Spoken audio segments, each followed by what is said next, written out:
What is up, guys? It's the Sound Alchemist here with Gersh1. And today we're back at it answering more questions from you guys in another spine-tingling, taste-enhancing episode of For the Greater. This is a video series where we answer the questions left by you, the viewer. If you have a question for us, comment down below. Put question in front of your question because we get those questions first.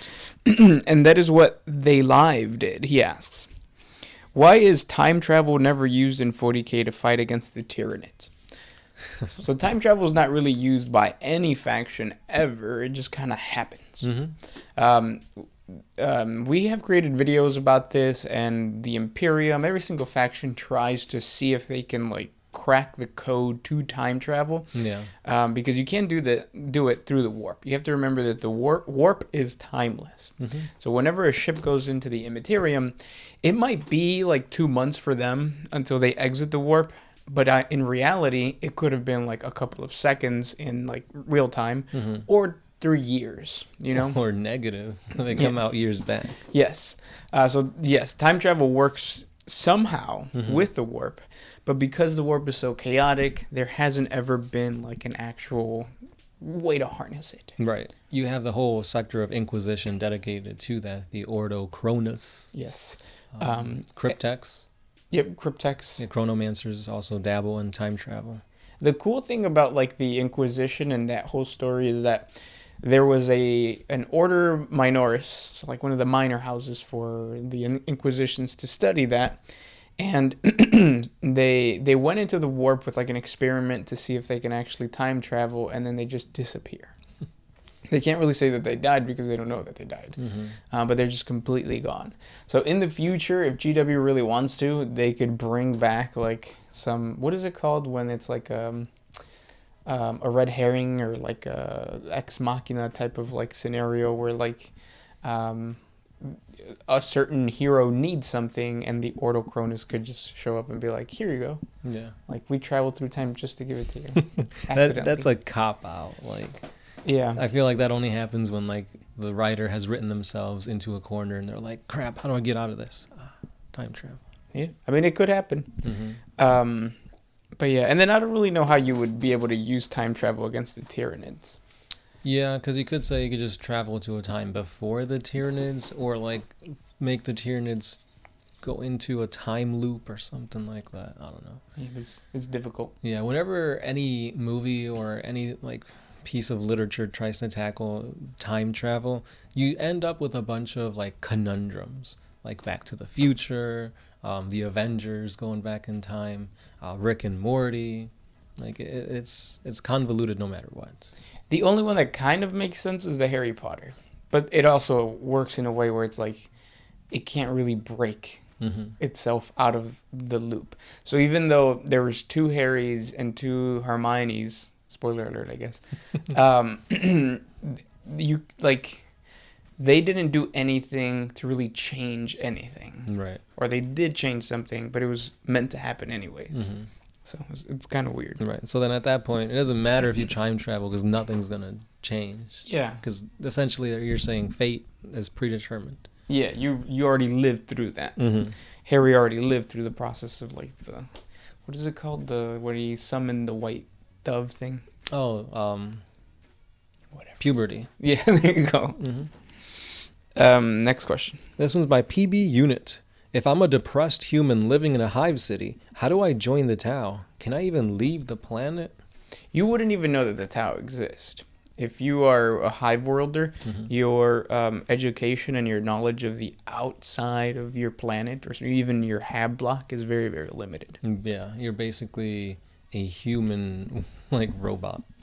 And GW is starting to explore more and more of a universe where that's not the case, but that's not how it was. The whole concept of the Imperium and the whole concept of hive worlders is supposed to be this grim, dark, terrible way of living. Think of feudal society to its worst, with technology and floating skulls and all that kind of stuff. Yeah. So some of them don't even see the sun, let alone know that there are xeno species out in the galaxy. Yeah. That's crazy to think, but I always go back to the allegory of the cave. You only know what you see or what's basically told to you. Yeah. So like you think the whole world is just a shadow, but in reality you're just some dude in a cave and there's a whole world to explore. Right. But that's the grim darkness. You're not supposed to leave the cave. Because you get attacked by Drukari. Mm-hmm. Not Drew Carey. Drew Carey. Yeah. Even though Drew Carey does exist in the 40K universe. Mm-hmm. Mm-hmm. This next question comes from Magos Dominus. Is Bridget B part of Warhammer? Yeah, she is. She's a big part of creating NFTs in the far future. Because in the future, the currency is thrones or Bridget B NFTs. Mm-hmm. They're interchangeable. Right. Yeah. Did you hear about that? There's a new platform, basically like a Pornhub, but for NFTs. Yeah. I did not. You know who's on there? Bridget? Not Bridget. No. Bella Danger, I think. Mm. We don't know who these people are. We're just saying names. He's just saying words. Yeah. Who's that? Yeah. Danger? Next question. This one's by Dan. If humans could defeat the Men of Iron, then I'm pretty sure by default, Tyranids would beat the Men of Iron. So that's in relation to the question that we said, can the Men of Iron defeat the Tyranids? And how did you start it off? He said, if humans can defeat the Men of Iron, then wouldn't that mean that the Tyranids would automatically be able to defeat the Men of Iron? Because he's saying if A plus B equals C, then B plus A should still give you that same C result. Maybe, but like it's kind of like the whole Pokemon thing, right? Like just because Blastoise can beat Charizard doesn't mean that what's the other one? The Venusaur can beat Charizard, because Venusaur can beat Blastoise, right? Because they all have weaknesses and whatever. Yeah. so no, and yes. Like, yes, the Tyranids would defeat the Men of Iron, but not because humanity can't beat them. Yeah. Yeah. It's all about the Pythagorean theorem. Basically. Gfish17 says, do dwarves exist in Warhammer 40K? Yeah. They're called squats. Squats. They were a thing, then they weren't a thing, then they were a thing again for a little bit, and then that's it. Yeah. The thing about the squats that kind of relates to Nidvember is that their homeworld got devoured by the Tyranids. Yeah, so they have a vendetta against the Tyranids. They hate the Tyranids. Yeah. Or at least they should.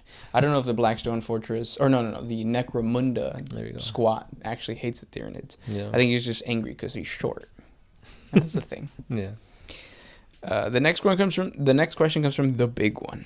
Do you think Johnny Sins counts as a man of iron since he has a big giant rod of iron?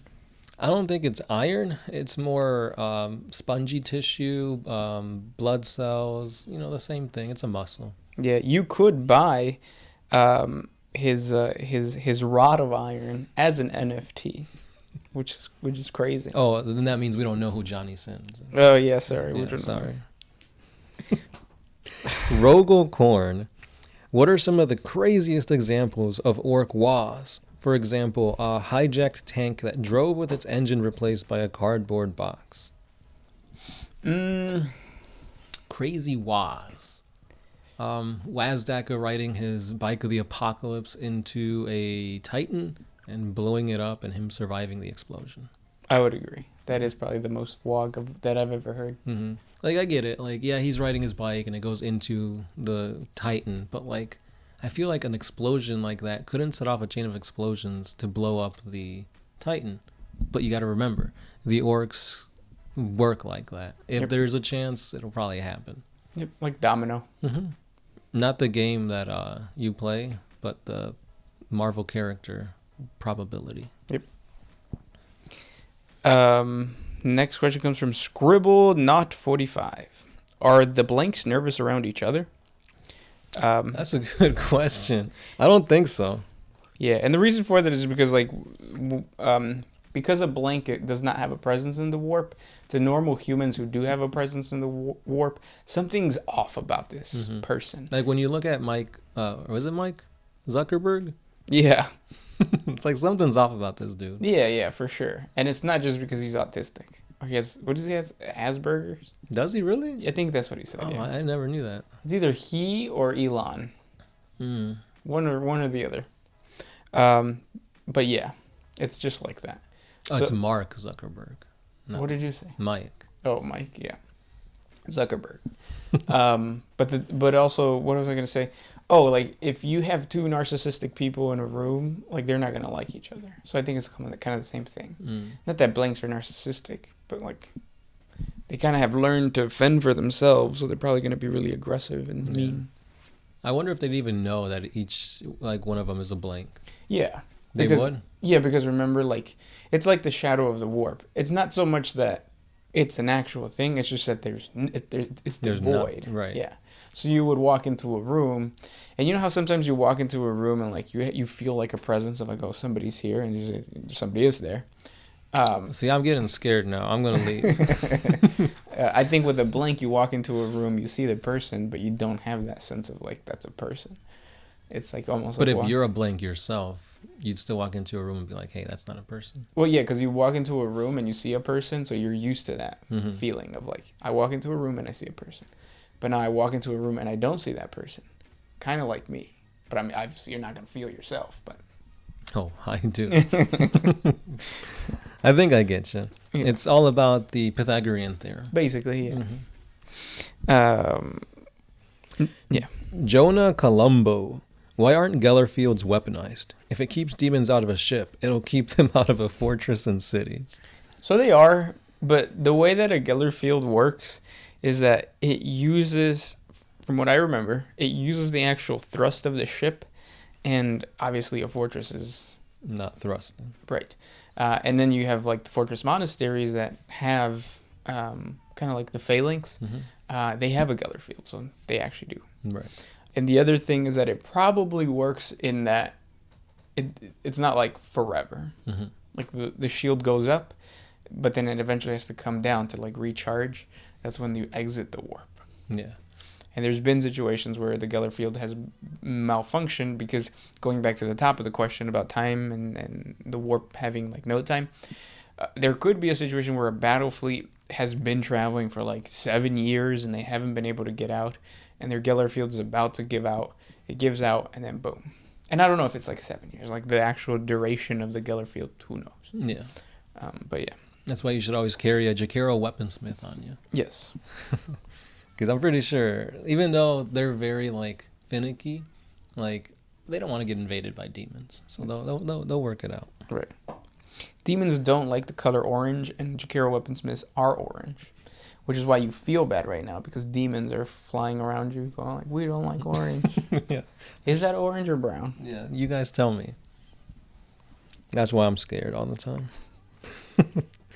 Freyr Foehammer. Are there any mammalian anids, or are they all insect in nature? So they're not even insects. They just appear insects to our mortal eyes. Some of them, yeah. Because gene stealers, I wouldn't even say are insects. They're kind of spidery. No, but like some of them look more like an ape with fangs. And then you got the Yungaro gene stealers too, that are all like Cthulhu. Oh yeah, the tentacles. Those look aquatic. Yeah. So Tyranids are Tyranids. Depending on what genetic information they goopify and send to the hive mind, and the hive mind gives 2 thumbs up for, then that's what they become. That's true. Like, look at the hive guard. That's what came about after ingesting Space Marines. Yep. So I heard they're good in the tabletop. Of course, because they're Space Marine GC. They look really badass. I actually really like those. I like the look of them. They're kind of like tanky, squatty. Yeah, the art is awesome too. Next question comes from Damned Legion. Keep up the good work. Thanks. Gracias. Is there a chance that the Tau could ever be considered OP? They were. Yeah, they used to be really good. For 9th edition? No. No. This is nothing. This is 9th. 7th. Yeah. Riptide wings were like spammed, and you could put like drones to just soak up wounds so your riptides can just keep firing and nova charging. Like, people would literally ally with the Tau just to bring 3 riptides and not even use the force that they were allying with. Like, they could win with just that. That's crazy. Yeah. Yeah, I didn't do that. I didn't want to be that guy. So I only brought 2. Yeah, we also didn't play that much during that time. Yeah. That we got at the very tail end of 7th. Yeah. I remember we were supposed to film a battle report, and Or we did film Battle Report, but it was done in my garage. I remember that back one. when I lived with my parents, and there's like the noise was terrible. Cars were running by. The light was really odd. Like sometimes it would be really bright, sometimes it would be really dark. I think that's the sun. That's how it works. But yeah, we ended up not posting it because of that. Yeah, it was pretty bad. Next question. I have one from Shinku Kirido Ichika. What if the Imperium have a War of the Beast during the Great Crusade? Can you say that again? What if the Imperium had a War of the Beast during the Great Crusade? Oh. I like the War of the Beast as in... Like the orcs and all that? Probably.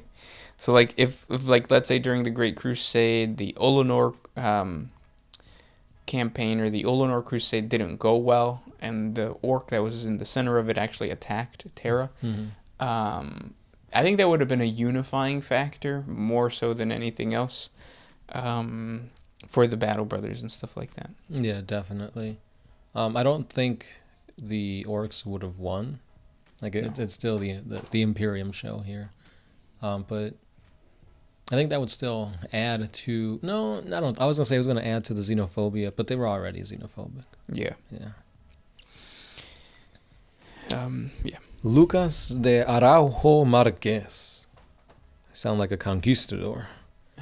Could a sufficiently great enough Crud army incursion migration be enough to stop or seriously hurt a Tyranid hive fleet, or at least a tendril of one? I find it hard to think of a way that the hive mind could get around their time acceleration technology and powers. I don't think there's enough Crud to do that. Yeah, I think they're one of the minor xeno species because population-wise, there's just not that many. Mm-hmm. And you know, the reason for that is just because they're not a playable faction on the tabletop, but also because like there's probably some other biological thing that doesn't really like make them the type of species that like reproduces fast enough or is tough enough or their life cycles are way too long. Crazy things like that. Because that is a very strong OP ability to have, to just age things so rapidly. Yeah. That'd be pretty cool to see in game, but yeah, I don't think they're like you were saying. If anything, let's say for some reason there was a huge migration, I think the Tyranids would either just go full on and like eventually devour them, and just like sacrifice that tendril to the time acceleration, or just go around them. Yeah. Next question comes from KLogan901. What do you think would happen? What do you think would have changed if Guilliman was made Warmaster instead of Horus? I think that... Ooh, that's a good question. I still feel that the heresy would happen no matter what. Yeah. But maybe the Imperium would have been better prepared for this to happen. I don't feel like Guilliman would have been... like he wouldn't have turned against the Emperor. I still think Horus would have turned against the Emperor. For sure. But it would have been more of like, hey, let's mess with this guy. Which is what they kind of did anyways with like the Battle of Calth and all that kind of stuff. Ooh, maybe like a jealousy factor. Oh, yeah. Like I was supposed to be the Emperor's favorite. So that's the catalyst for the betrayal, or one of the catalysts for the betrayal. Mm-hmm. On top of the fact that he was poisoned by the demon blade. Yeah. Yeah, that might be it. Yeah. Next question. This will be our last question. Yeah. Oh, we already did this one. I have one from... Well, let's see this one. Ghost Die M. I keep hearing that Warhammer borrowed from Starcraft, but isn't it the other way around? I thought a then small Blizzard approached GW, didn't get the rights, and just decided to do their own thing, which eventually became Starcraft. Yep. Yeah, that's pretty much on the nose.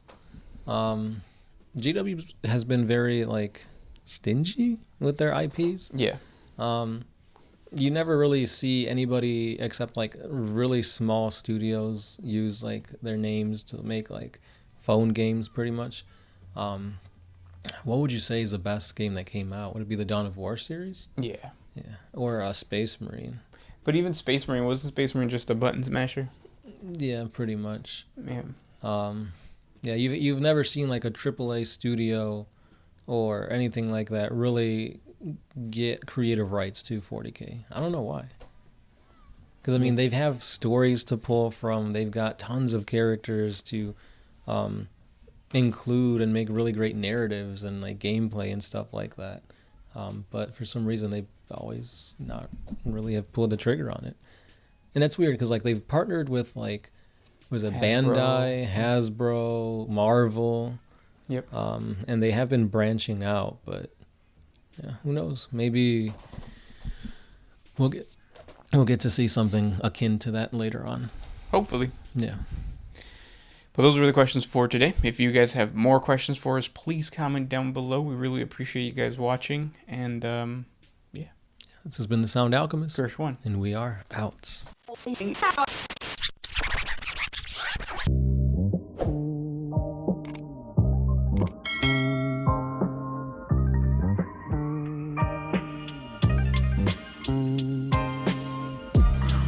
I used to put my freedom first.